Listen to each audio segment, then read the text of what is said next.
Dans cette vidéo, nous allons voir Sleeping Beauty. Alors, je vous le montre.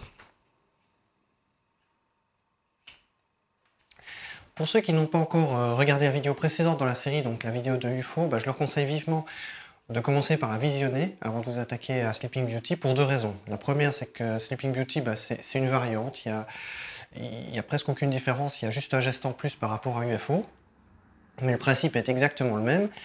Et la deuxième raison, c'est que les principaux conseils que je pouvais donner pour les 3 dernières vidéos de la série, je les ai donnés dans cette vidéo-là, je ne les répéterai pas forcément dans cette vidéo-ci et dans la vidéo prochaine. Donc voilà, pour ceux qui ont déjà travaillé un petit peu sur UFO, normalement au niveau du lancer, le lancer horizontal, vers l'intérieur ou vers l'extérieur, ça devrait commencer plutôt à fonctionner. Dans Sleeping Beauty, ça va être exactement le même principe. Donc on lance exactement de la même façon. Et au niveau de la réaction du twist, donc je vous rappelle, si on lance vers l'intérieur, on va avoir tendance à enlever du twist par rapport à celui qu'on génère naturellement. Et si on lance vers l'extérieur, on va avoir tendance plutôt à en rajouter. C'est exactement la même chose que dans UFO. Donc jusque-là, pas de surprise.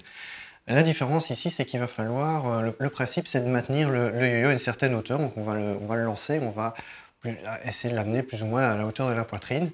Et pour ça, il va falloir passer et glisser la ficelle derrière le pouce de la main qui n'est pas attachée. Alors à ce niveau-là, les deux lancers vont pas être tout à fait équivalents. Il y en a un qui va être un petit peu plus délicat que l'autre. En l'occurrence, c'est le lancer vers l'extérieur, puisqu'il va falloir arriver à ramener le yo-yo vers la main qui n'est pas attachée, sans trop le déséquilibrer, sans le prendre dans les genoux. Donc ça, il va peut-être falloir un petit peu plus d'entraînement, mais c'est pas très compliqué. Donc je réexplique le principe ici, on va directement lancer à l'horizontale et on va directement faire passer la ficelle derrière le pouce et positionner la main à la verticale du yo-yo. À ce moment-là, la ficelle va commencer à twister. Quand le yo-yo va se mettre à ralentir ou bien que vous aurez généré suffisamment de twist, vous le ferez popper pour que la ficelle se mette bien perpendiculaire à l'axe du yo-yo et le yo-yo va se rembobiner.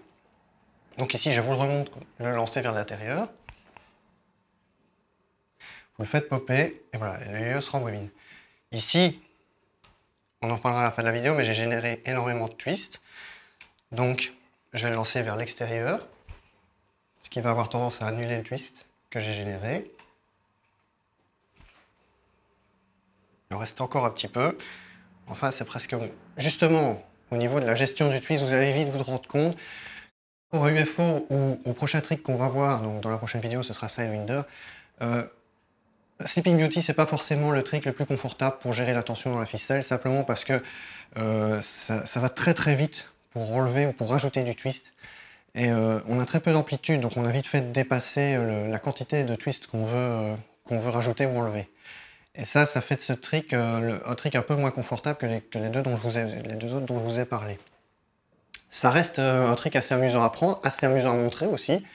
Donc voilà, amusez-vous bien, c'était Sleeping Beauty.